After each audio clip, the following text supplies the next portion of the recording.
Jupiter कर्क राशि में 2 जून 2026 को ट्रांसिट हो चुका है, जिसकी ऑलरेडी मैं वीडियो बना चुकी हूँ सारे असेंडेंट और सारी राशियों की। लेकिन एक बहुत इम्पॉर्टेंट चीज़ है कि जैसे ही जुपिटर का ट्रांसिट कर्क राशि में हुआ है, जुपिटर जो कि राहु पे दृष्टि दे रहा था, इस वक्त राहु अकेला है और अब राहु 5 महीने के लिए अकेला होगा। मतलब उस पे किसी भी शुभ ग्रह की दृष्टि नहीं होगी। राहु जो डॉन है, कुंभ राशि को अपनी राशि मानता है, इसमें काफ़ी स्ट्रॉन्ग हो जाता है और उसके साथ साथ शतभिषा नक्षत्र जो राहु का खुद का नक्षत्र है, तो डेफिनेट बात है कि अपने नक्षत्र में वो ज़्यादा कंफर्टेबल होता है। उसकी खुद की राशि और खुद का नक्षत्र, तो यहाँ पे राहु जो है वो फुल फॉर्म में अपने काम करेगा। और अब इस वक्त देवगुरु बृहस्पति की शुभ दृष्टि भी राहु को नहीं है, जो कि नियंत्रण रखेगी राहु। आज हम इस वीडियो में बात करेंगे इस खूबसूरत और महापरिवर्तन की, जो कि ट्रांजिट में हो रहा है, हो चुका है इनफैक्ट राहु का। और उसके साथ साथ 30 जून को राहु धनिष्ठा नक्षत्र में आ जाएंगे। तो इस वीडियो में हम बात करेंगे कि सभी राशियों, सभी असेंडेंट पे राहु का ये जो अकेला कुंभ राशि में रहना क्या इफेक्ट करेगा सभी राशि और सभी असेंडेंट के लिए। और एक बहुत इंपॉर्टेंट चीज़ है कि देवगुरु बृहस्पति के जाते ही हर व्यक्ति को अलर्ट होना बहुत ज़्यादा ज़रूरी है। आप जो काम कर रहे हैं उस पर अलर्ट रहिए, सावधानी बरतिए, क्योंकि राहु अपने फुल फॉर्म में यहाँ पे शैतानी करेगा। अनियंत्रण छाया ग्रह जो कि डॉन की तरीके से अपनी सारी एनर्जी को फुल फॉर्म में यहाँ पे वो प्रस्तुत करेगा। डेफिनेट बात है कि राहु इस समय स्वतंत्र हो चुका है और अपनी पूरी मर्जी से अपना सारे काम जो है वो करके सबको दिखाएगा। राहु कुंभ राशि में एक्चुअली किस तरीके की एनर्जी देता है, कैसा काम करता है, इसकी मैंने ऑलरेडी वीडियो बनाई हुई है।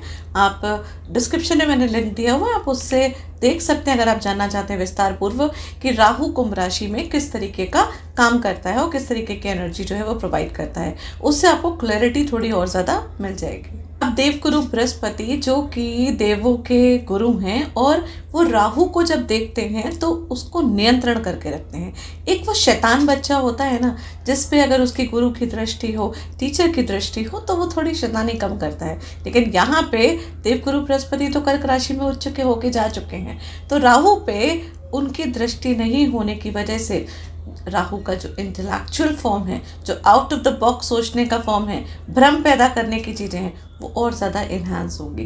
देवगुरु बृहस्पति जब राहु को देखते हैं तो वो नियंत्रण कुछ इस तरीके से करते हैं कि वो राहु को दृष्टि देते हैं, राहु को ज्ञान प्रदान करते हैं, जिससे राहु कोई भी अनैतिकता वाले काम नहीं करता है। इनफैक्ट अपने कर्मों को जो है वो सोच समझ के काम करता है कि उसके कर्म खराब ना हो या किसी भी व्यक्ति। लेकिन जब राहु अकेला होता है तो उसे किसी चीज़ की कोई परवाह नहीं होती है, उसे कोई फर्क नहीं पड़ता किसका क्या नुकसान हो रहा है, उसको जो चीज़ करनी है तो वो तो उसने करनी ही है। राहु जो एक छाया ग्रह है, अनियंत्रण इच्छाएं, महत्वाकांक्षाएं, इन सब का प्रतीक है। उसका कोई शरीर नहीं होता, इसलिए राहु के अंदर अस्थिरता हमेशा देखी जाती है। राहु जो है ना, वो उस पर कोई नियंत्रण नहीं कर पाता है तब वो भौतिक जीवन, माया, इन सब चीज़ों में ना अंधाधुन जो है उसकी स्पीड बढ़ती है। उसको बहुत सारी चीज़ें चाहिए, उसका पेट कभी भरने वाला नहीं होता है, क्योंकि राहु का सिर्फ सर है। उसको नहीं पता कि उसको कोई रोक करने वाला है, उसे कहीं पे नियंत्रण करना है, उसको हर चीज़ चाहिए और पूरी चीज़ें चाहिए। तो यहाँ पे राहु को कंट्रोल करना बहुत ज़्यादा इम्पॉर्टेंट हो जाता है। जुपिटर की दृष्टि उसको मार्गदर्शन देती है कि जो वो इंटेलिजेंट है, उस इंटेलिजेंस को किस तरीके से कहीं सही जगह यूटिलाइज करना। लेकिन जब जुपिटर नहीं होते हैं तो राहु अपनी मर्जी चलाता है। जुपिटर एक दिशा देते हैं राहु को, एक प्रॉपर तरीके की रास्ता बताते हैं, उसका विजन क्लियर करते हैं। लेकिन जब जुपिटर नहीं होता है तो वो एक शरारती बच्चा जिसके सामने बहुत सारे खिलौने हैं और अब वो शैतानी करने के लिए पूरी तरीके से रेडी है। अब उसको कोई रोकने वाला नहीं है, कोई टोकने वाला नहीं है, और उसको ये भी समझ नहीं है कि वो शैतानी करने से उसका क्या नुकसान हो सकता है, क्योंकि उसके अंदर विवेक नहीं है। सबसे ज़्यादा इम्पॉर्टेंट चीज़ ये है कि राहु सूर्य और चंद्रमा को दुश्मन मानता है। तो यहाँ पे ना जिनको वो दुश्मन मानता है उनके साथ अपनी दुश्मनी दिखाएगा, और जिन लोगों को अपना दोस्त मानता है जैसे कि मरकरी, वीनस, इनको वो अपना मित्र मानता है, तो इनके साथ वो मित्रता करेगा। और उसके बाद जुपिटर तो देवगुरु हैं, तो जुपिटर के साथ वो न्यूट्रल रहता है। शनि की खुद की राशि को अपना राशि मानता है, वहाँ भी न्यूट्रल रहता है। मंगल से वो कंट्रोल होता है, लेकिन मंगल की दृष्टि पड़नी चाहिए राहु पे।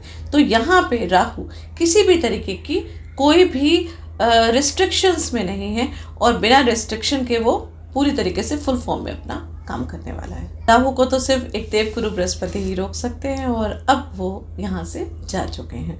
तो ये जो 5 महीने हैं, बहुत ज़्यादा अलर्ट होने की रिक्वायरमेंट है हर किसी को। जब देवगुरु बृहस्पति एक साथ होते हैं राहु के, या राहु पे दृष्टि करते हैं, तो गुरु चांडाल योग बनता है। ये भी एक बहुत पावरफुल योग है। यहाँ पे राहु की इंटेलिजेंस और जुपिटर की विवेक जो है, दोनों चीज़ें मैच करती हैं, और Rahu out of the box सोचने वाला व्यक्ति काफ़ी बड़े बड़े इन्वेंशंस करता है, बहुत हाई पॉजिटिव चीज़ें करता है। लेकिन वो जब कोई चीज़ करता है तो वहाँ पे ये नियंत्रण उसका रहता है कि किसी का नुकसान ना हो। लेकिन इस समय राहु हर वो चीज़ करेगा जिस चीज़ में वो निपुण है, और उसको कोई फर्क नहीं पड़ता कि आपका क्या नुकसान हो रहा है।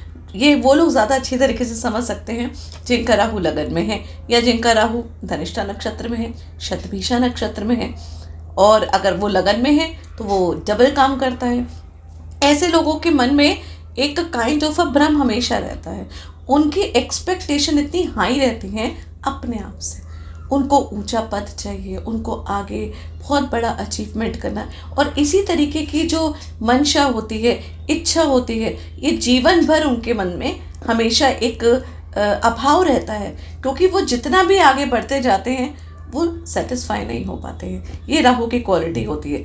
एग्जैक्टली उसी तरीके का टाइम जो है वो अब ये आ रहा है और आने वाला है, स्पेशली 30 जून के बाद जब राहु धनिष्ठा नक्षत्र में आ जाएगा। वहाँ पे भी राहु कुछ इसी तरीके की एनर्जी हम सबकी लाइफ में लेकर आ रहा है। राहु जो बड़े बड़े देवताओं की, भगवान की, सबकी आंखों में धूल झोंक सकता है। समुद्र मंथन की कहानी में आपने सुना ही होगा, जब वो अमृत पान करने के लिए देवताओं की श्रेणी में जाके खड़ा हो गया, तो फिर मैं और आप, हम लोग क्या चीज़ हैं। तो राहु से बहुत ज़्यादा संभल के रहने की ज़रूरत है। उस एनर्जी को हमें अपने आप में बहुत ज़्यादा कंट्रोल करने की रिक्वायरमेंट है, स्पेशली कुंभ राशि और कुंभ असेंडेंट वालों के लिए, जिनके लगन में राहु आके बैठा हुआ है। क्योंकि राहु यहाँ पे अकेला आ चुका है लगन में, अंधाधुंध काम करेगा। पॉजिटिव भी होगा, ऐसी बात नहीं है कि वो नेगेटिव होगा, बस आपको थोड़ा सा उसको कंट्रोल करके अपने आप को 10 बार सोच के कोई भी काम करना है। इस चीज़ का आपको ध्यान बहुत ज़्यादा रखने की रिक्वायरमेंट है। अब एक तो राहु देव अकेले हैं, उसके बाद 30 जून को वो आ जाएंगे धनिष्ठा नक्षत्र में। धनिष्ठा नक्षत्र मंगल का नक्षत्र है, और धनिष्ठा का मतलब ही होता है धन ही जिसका इष्ट है। तो राहु को ये लाइन बहुत ज़्यादा सूट करती है। राहु को बहुत सारा धन चाहिए, राहु को बहुत सारी चीज़ें चाहिए। तो धनिष्ठा नक्षत्र में राहु जो है वो और ज़्यादा स्ट्रांग होके काम करता है। अब धनिष्ठा नक्षत्र के स्वामी तो मंगल देव हैं, लेकिन मंगल देव की क्योंकि दृष्टि राहु पे नहीं पड़ रही है, तो जब तक उनकी दृष्टि नहीं पड़ेगी तो राहु तो कंट्रोल नहीं होने वाले हैं, और राहु यहाँ पे धनिष्ठा नक्षत्र में फुल फॉर्म में अपना काम करेंगे। मैंने ना धनिष्ठा नक्षत्र की भी वीडियो बनाई हुई है। अगर आप धनिष्ठा नक्षत्र को विस्तार पूर्वक जानना चाहते हैं, आप जानना चाहते हैं कि धनिष्ठा नक्षत्र वालों की क्या एनर्जी होती है, तो डिस्क्रिप्शन में लिंक दिया हुआ है, आप वहां से उस वीडियो को देख सकते हैं। धनिष्ठा नक्षत्र जो है वो वेल्थ का नक्षत्र है, धन का नक्षत्र है। लेकिन धन का मतलब सिर्फ पैसा ही नहीं है। धन का मतलब ये नक्षत्र ज्ञान का नक्षत्र है, भोजन का नक्षत्र है, संपत्ति का नक्षत्र है, समृद्धि का नक्षत्र है, और राहु को यही सब चीजें तो चाहिए हैं। जिस प्रकार ये नक्षत्र धन देता है, संपत्ति देता है, समृद्धि देता है, उसी तरीके से एक और चीज है इस नक्षत्र में, ये बड़ी बड़ी पोजीशंस, बड़े बड़े स्कैम्स। इसी के साथ धनिष्ठा नक्षत्र के अंदर एक और बहुत हाई एनर्जी होती है कि वो दूसरों के फेम को, दूसरों के पोजीशन को, दूसरों के अचीवमेंट को कब्जा भी कर सकता है, मतलब हाथ से छीन भी सकता है। इसी वजह से ये नक्षत्र राहु से काफी रेजोनेट करता है, क्योंकि राहु का भी तो यही काम है। राहु स्वयं दूसरों के इन्फ्लुएंस और लाइमलाइट को अपनी चीज मानता है, और हर वक्त दूसरों की एनर्जी को सक करना और खींचने में तत्पर रहता है, और डेफिनेट बात है किसी के नियंत्रण में रखता नहीं है। तो धनिष्ठा नक्षत्र में जब राहु आएगा तो ये फेम का, अबंडेंस का, एक अलग तरीके की शक्ति रूप जो है वो राहु को यहाँ पे प्रदान होगी। राहु को डेफिनेट बात है, सबसे ज्यादा क्या चाहिए, यही तो चाहिए। यहाँ पे ना व्यक्ति की नेम, फेम और बहुत सारी चीजें अचीव करने की और एक्स्ट्रा एफर्ट करने की और उसको अचीव करके उस पदवी तक पहुंचने की एक काइंड ऑफ अ क्रेविंग वो स्टार्ट हो जाती है। और ये खाली मेरे कुंडली में नहीं, आपकी कुंडली में नहीं, हम सब की कुंडली में इस चीज़ का इफेक्ट पड़ेगा।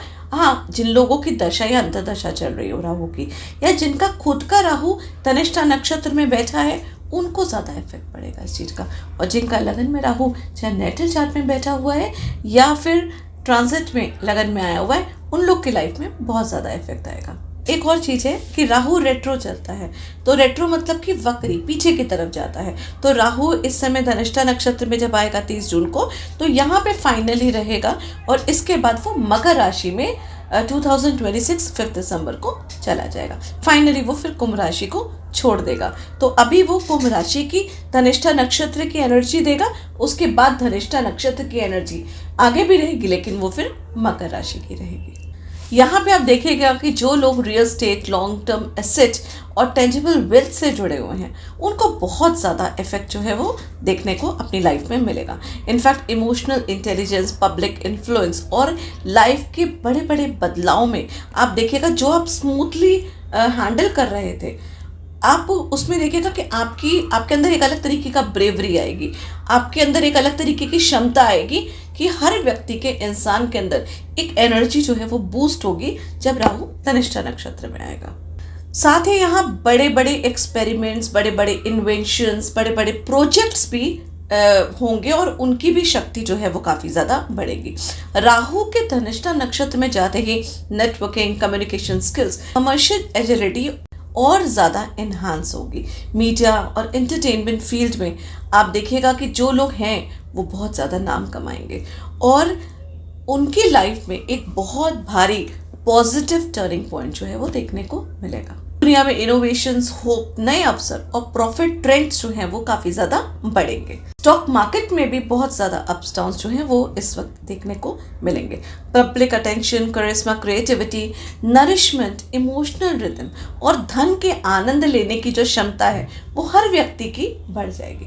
मतलब यहाँ पे ना व्यक्ति धन कमाने के पीछे तो भागेगा ही, अचीवमेंट के पीछे तो भागेगा ही, लेकिन वो अपने सुख के पीछे भी ज़्यादा भागेगा, उसका आनंद लेने के पीछे भी ज़्यादा भागेगा जब राहु धनिष्ठा नक्षत्र में आएंगे। यहाँ पे लीडरशिप क्वालिटी बढ़ेगी। आप देखिएगा इस ट्रांजिट में आपको फेम के नए मौके मिलेंगे, वेल्थ अट्रैक्ट करने के भी आपके नए मौके मिलेंगे, नेटवर्किंग, कम्युनिकेशन में ज़्यादा ग्रोथ देखने को मिलेगी। लेकिन एक बात ये भी है कि यहाँ पे ग्रीड, शॉर्टकट, लालच, अनएथिकल गेन्स, इन तरफ भी हर व्यक्ति का झुकाव होगा। इसी को हर व्यक्ति को कंट्रोल करना है, क्योंकि राहु है, उसको एथिक चीज़ों का कोई फर्क नहीं पड़ता, उसके लिए नैतिकता इम्पोर्टेंट नहीं रखती है। वो तो कहता है कि मैं भ्रम पैदा करूँगा, अब तुम अपने कर्मों को ठीक कर सकते हो तो कर लो। ये राहु का छल है, बस उस छलावे से हर व्यक्ति को बचना है। धनिष्ठा नक्षत्र जो है उसके अंदर एक क्वालिटी होती है, वो मटेरियल सक्सेस का एक कॉस्मिक चीट कोड होता है इसके पास। मतलब कि एक खाली कैनवस में भी वो एक प्रॉफिटेबल स्ट्रक्चर को, उसको बदलने की क्षमता रखता है और उसको आगे सेल करने की भी क्षमता रखता है। इसलिए चुनाव सिर्फ आपका होगा। अगर आप नैतिकता से इस एनर्जी को यूज करेंगे तो ये ट्रांजिट लंबी अवधि की सफलता और समृद्धि आपको दे सकता है। लेकिन वहीं अगर राहु के भ्रम में और लालच में आप पड़ जाएंगे, गलत रास्ता चुनेंगे, कार्मिक कंसिक्वेंसेस भी देखने को मिल सकते हैं और फिर आपको बाद में दिक्कत होगी जब राहु ट्रांजिट कर जाएगा मकर राशि में, जो कि कर्मों की राशि है। अब क्रांतिकारी माया जाल बिछाने वाला राहु जब अकेला होगा तो आप सबकी कुंडली में, हर राशि में, हर असेंडेंट में क्या प्रभाव देगा, और ये पूरा टाइम जब तक राहु कुंभ राशि में है तब तक क्या हम लोग की लाइफ में इफेक्ट पड़ेगा।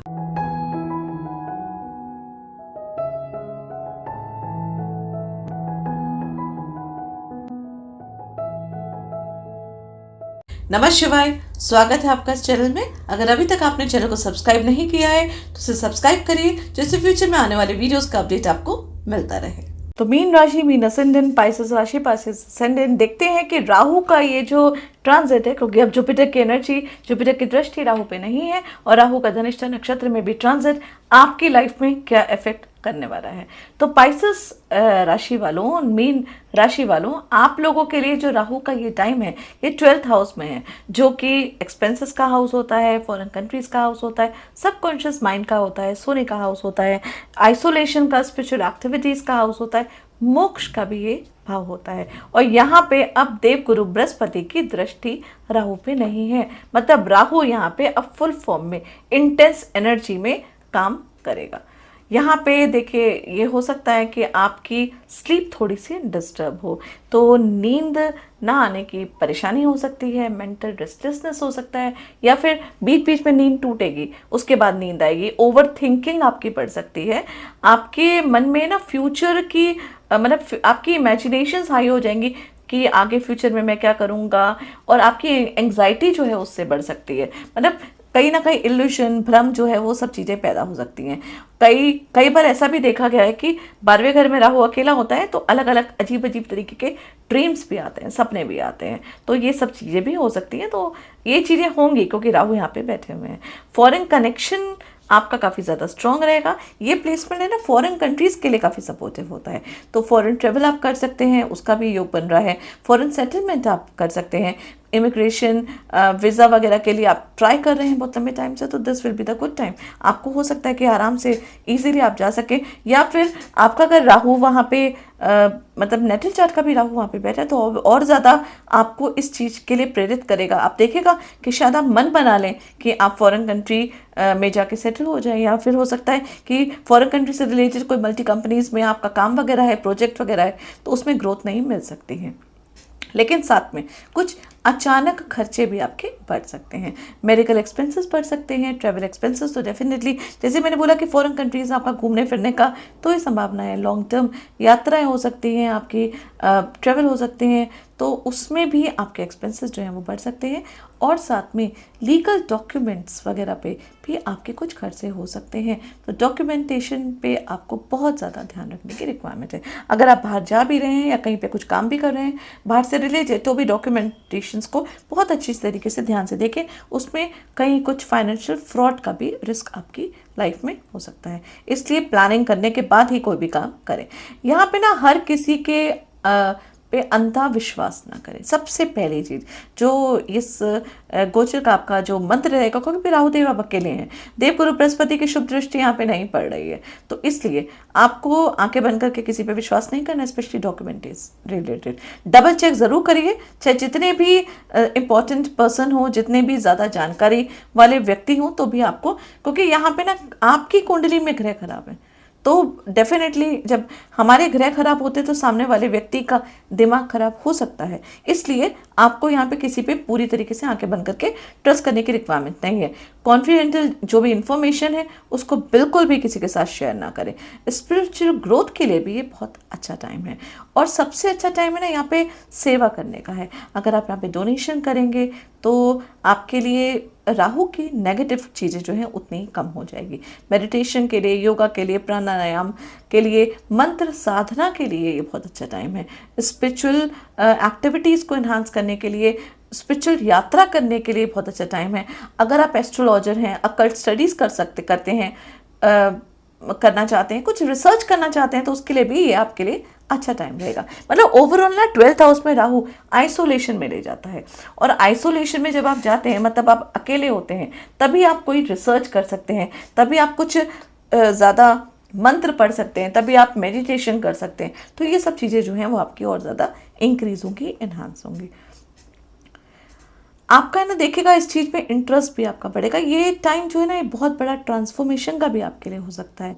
तो जो आपकी लाइफ में आपकी जो एक्सेसिव फैंटेसी है, या आपके मन में लगता है कि किसी ने आपके संग बहुत गलत किया, उसने आपको बहुत दुख दिया, आपको उससे रिवेंज लेना है, तो उस तरीके की थिंकिंग जो है वो बिल्कुल दिमाग से इस समय उतारना आपके लिए ज़्यादा ज़रूरी है। वैसे तो आप इस तरीके की, you are very emotional person, आप लोग इमोशंस में ज़्यादा रहते हैं, तो किसी से गुस्सा है या कोई भी किसी भी तरीके का शॉर्टकट आपको यहाँ पे नहीं लेना है। किसी से गुस्सा है तो उसको माफ़ कर दीजिए, ये माफ़ करने का समय है, फॉरगिव एंड फॉरगेट करने का टाइम है। और इनफैक्ट स्पिरिचुअल एक्टिविटी में भी आपको शॉर्टकट नहीं लेना है, इस चीज़ का भी ध्यान रखिएगा। यानी कि अब आपका मन कर रहा है तो आप जल्दीबाजी, हर चीज़ को बिल्कुल स्टेप बाय स्टेप प्रॉपर तरीके से करेंगे तो चीज़ें आपकी अच्छी रहेंगी।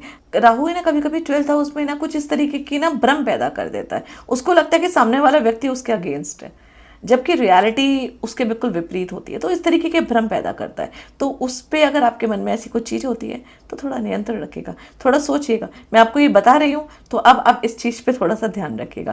तो ये कोई भी व्यक्ति, हो सकता है कि आप सामने वाला व्यक्ति बिल्कुल गलत ना हो, आपके मन में उस तरीके के इल्यूशंस होंगे कि वो गलत है, आप उस पर ट्रस्ट नहीं कर सकते, ठीक है। तो उस चीज़ का आपको ध्यान रखना है। लेकिन हाँ, आंखें बंद करके किसी पे ट्रस्ट भी नहीं करना है, लेकिन बहुत ज़्यादा डाउटफुल नेचर में भी आपको यहाँ पे नहीं रहना है।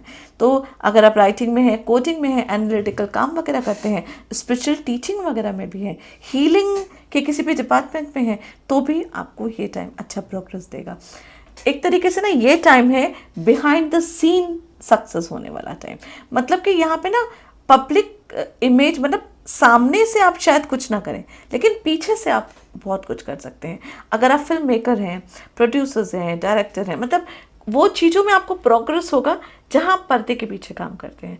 फ्रंट पे आके शायद आप वो काम ना कर पाए जो कि पीछे से करें, जहाँ पे आपका ज़्यादा नाम ना हो। ऐसे ही जो डोनेशन वगैरह भी आप करें ना, जो कोई भी काम करें तो उसको है ना पीछे से करिए। स्पिरिचुअल एक्टिविटी में है तो ज़्यादा बताने की ज़रूरत नहीं है किसी को।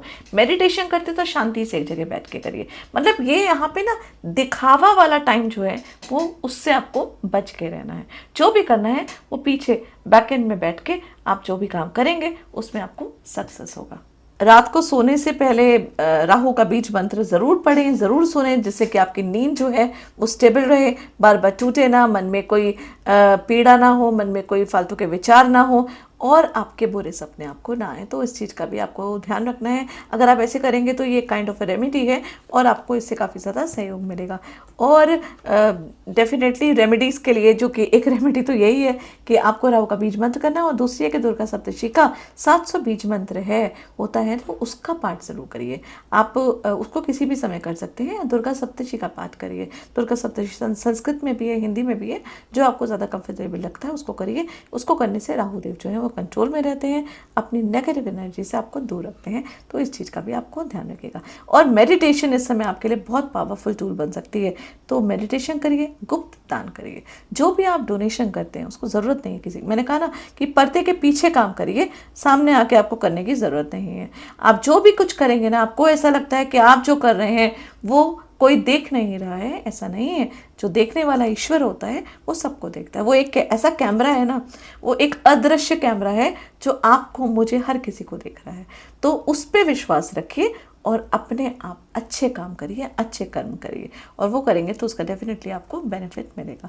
दान करिए, प्रचार करिए, सोशल मीडिया वगैरह को थोड़ा सा अवॉइड करिए। जितना फ्रंट में आना अवॉइड करेंगे उतना इस समय सही रहेगा। राहु अकेले हैं, कोई फ़ायदा नहीं है, उससे आपको कई जगह हर्ट होगा, मानसिक पीड़ा होगी, कोई ना कोई सिचुएशन ऐसी हो जाएगी। तो बेहतर है कि जितना आप हाइड होके चीज़ें कर सकते हैं तो उतना आपके लिए अच्छा रहेगा। यहाँ पे ये समय ना बाहरी दुनिया से ज़्यादा ना अंदर की दुनिया में ट्रांसफॉर्म करने का है, अंतर्मुखी होने का टाइम है। 12वें घर में राहु है जो कि सब कॉन्शियस माइंड को एक्टिवेट करता है।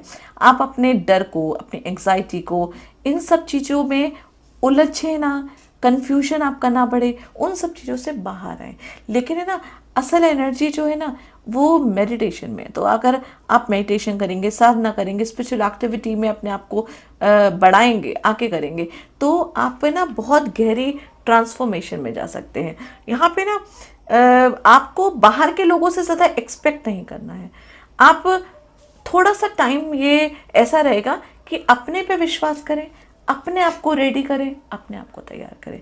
जब आप मन से शांत और काम रहेंगे ना, तो यही टाइम जो है वो आपके लिए बड़ी बड़ी अपॉर्चुनिटीज़ जो है वो लेकर आएगा, अनएक्सपेक्टेड अपॉर्चुनिटीज़ लेकर आएगा।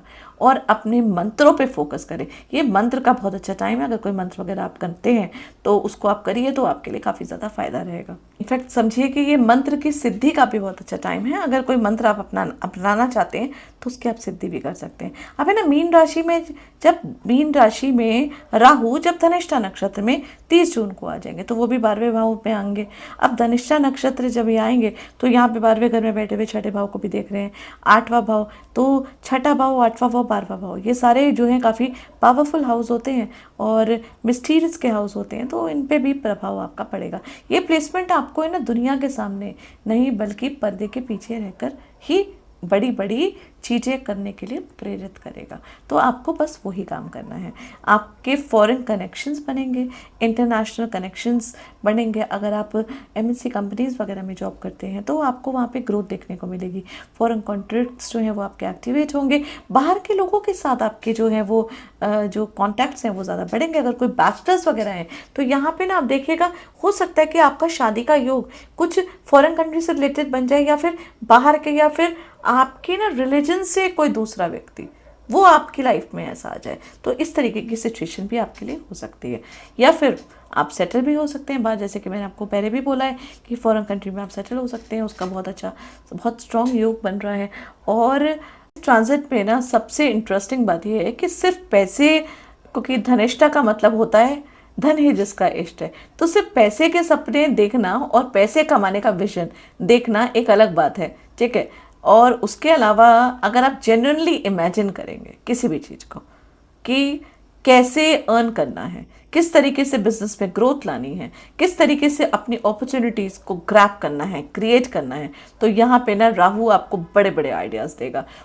आपकी उस सपने को रियलिटी में कन्वर्ट करने में आपके रास्ते खोलेगा, आपको विजन क्लियर करेगा। तो आपको शांति से बैठ के अपने मन की सुननी है और उस अच्छी चीज़ को, उस पॉजिटिव चीज़ को मैनिफेस्ट करना है जो एक्चुअली आप बहुत लंबे टाइम से सोच रहे थे। तो ये जो शक्ति, ये पावर है ना राहु की, उसको एक पॉजिटिव तरीके से अपनाने की पूरी पूरी कोशिश करें। अपनी इंट्यूशन पे जाएं। आपके यहाँ पे इंट्यूशन बहुत ज़्यादा स्ट्रांग होगी। आप देखिएगा कि आपकी इंट्यूशन एक अलग ही डायमेंशन में होगी इस समय। आप पहले से ही आपको समझ में, आप सामने वाले व्यक्ति से बात कर रहे होंगे, बात करने से, उनके हाव, उनकी बॉडी लैंग्वेज से आपको बहुत सारी चीज़ें पता चलेंगी। कई आपके मीनिंगफुल ड्रीम्स भी होंगे। अगर राहु आपके अच्छे बैठे हुए ना कुंडली में, तो आपके ड्रीम्स के पीछे कुछ ना कुछ अर्थ होगा। उस अर्थ को समझने की कोशिश करिए, आपको स्पिरिचुअल गाइडेंस मिलेगी। कई बार है ना आपको ऐसा भी लग सकता है कि जो आप महसूस कर रहे हैं या देख रहे हैं वो ही सब कुछ सामने हो रहा है। आपको इस तरीके की फीलिंग्स आएगी कि आपने सपना देखा था, या मान लीजिए आपके साथ कुछ हुआ तो आपको लगेगा कि ये चीज़ शायद हो चुकी है पहले, या शायद ये चीज़ मैं आप सपने में देख चुकी हूँ। इस तरीके की सिचुएशन भी आपके साथ हो सकती है। ये ट्रांजिट ना सपनों के माध्यम से एक काइंड ऑफ अ मैसेज देता है कि बेड के पास है ना एक और चीज़ का ध्यान रखिए। आप है ना एक और प्रैक्टिस करिए कि जब आप सोने लगे तो जैसे मैंने बोला कि राहु का बीज मंत्र सुन के सोएं, और उसके बाद ना जब भी आप सोने लगे तो दिन भर में आपने जो कुछ भी करा है उसको, सब चीज़ों को रिकॉल करें, अपने माइंड से सारी नेगेटिव चीज़ों को निकालें, ठंडी ठंडी सांसें लें, और उसके बाद फिर कुछ पॉजिटिव चीज़ को मैनिफेस्ट करें और उसके बाद सोएं। आप है ना कुछ पॉजिटिव चीज़ को मैनिफेस्ट करके सोएंगे, सपने में आपकी वही चीज़ें आएंगी और फिर वो सपना पूरा करने में राहु आपकी मदद करेगा। आप इस प्रैक्टिस को करिए और मुझे ना कमेंट सेक्शन में ज़रूर बताइएगा कि जब आपने ये प्रैक्टिस करी तो उसका क्या असर आपकी लाइफ में हुआ। तो आप देखिएगा, और ऐसा भी हो सकता है कि आपको एक सपना 2-2 बार, 3-3 बार आ सकता है। रिपीटेड पैटर्न्स जो है वो आप देख सकते हैं, या आप कोई एक नंबर है जो आपको बार बार दिखेगा, कोई सिंबल है आपको जो बार बार दिखेगा। इस तरीके की सिचुएशन ना राहु धनिष्ठा नक्षत्र में आ जाएंगे तो आपकी लाइफ में होएगी, जो कि आपको है ना काइंड ऑफ एक पुश देगी फ्यूचर अपॉर्चुनिटीज़ के लिए। आपको वार्निंग मिलेंगे, आपको सॉल्यूशन मिलेगा, आपके सपनों में आपको बहुत सारी चीज़ों के आंसर्स मिलेंगे।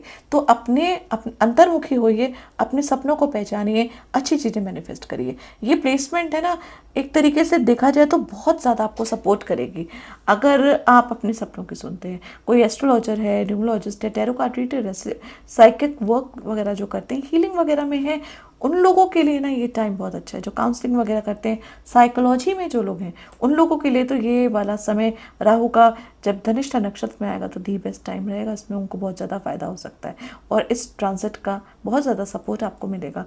और फिर वही वाली बात है कि बिहाइंड द सीन वाला जो सक्सेस है वो यहाँ पे मिलेगा, सामने आके नहीं, पीछे से आपको बहुत सारी चीज़ें करनी है।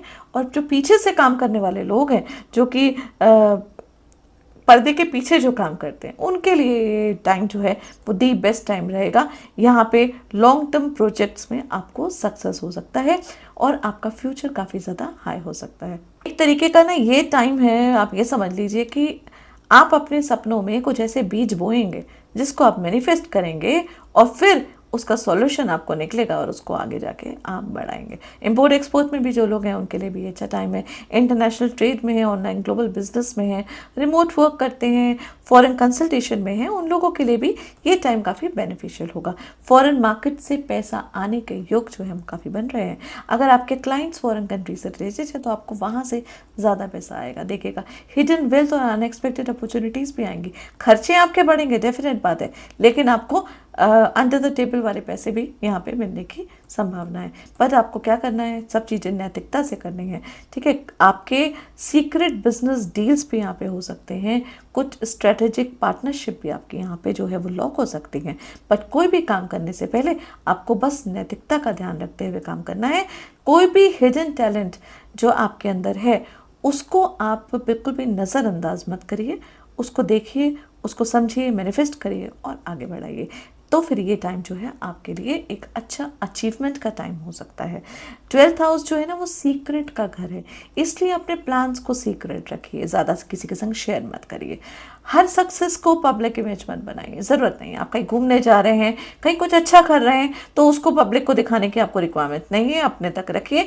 कभी कभी साइलेंस जो है ना वो सबसे बड़ी स्ट्रैटेजी होती है, तो बस उस चीज़ का ध्यान रखिए। और एज यूजुअल जैसे कि मीन राशि वालों की एक क्वालिटी होती है, डे ड्रीमिंग से थोड़ा सा आपको बचना होगा। यहाँ पे रात को सपने देखिए, दिन में सपने बिल्कुल मत देखिए। तो रात को सपने देखिए, उसको मैनिफेस्ट करिए, वो ज़्यादा बेटर है। और डे ड्रीमिंग पे बिल्कुल भी विश्वास नहीं करिए, तो उससे आपके लिए सब कुछ अच्छा रहेगा, पॉजिटिव रहेगा। और देखिएगा आप स्पिरिचुअल एक्सपीरियंस का अनुभव इस टाइम आप ज़रूर करेंगे। So this is all for Pisces राशि एंड पाइसेस असेंडेंट। उम्मीद करती हूँ वीडियो आपको अच्छी लगी होगी। रेमेडीज़ के लिए जैसे मैं पहले भी आपको बोल चुकी हूँ, राहु का बीज मंत्र करिए, बीज मंत्र सुनिए, उसका भी लिंक मैंने डिस्क्रिप्शन में दिया हुआ है, वहाँ से देख सकते हैं। दुर्गा सप्तशी का पाठ आपके लिए बहुत बहुत ज़रूरी है, तो दुर्गा सप्तशी का पाठ करिए, या दुर्गा सप्तशी के 700 बीज मंत्र होते हैं उनका उच्चारण करिए। उसके अलावा अगर आप जानना चाहते हैं कि आपने पर्सनल कुंडली में आपके अपने नैडल चार्ट में इस राहु का गोचर और जो 7.5 भी आपकी चल रही है उसका क्या प्रभाव पड़ेगा, तो आप नीचे दिए गए नंबर से मुझसे संपर्क कर सकते हैं और अपनी कंसल्टेंसी ले सकते हैं। तो जुड़े रहिए इस चैनल से। धन्यवाद।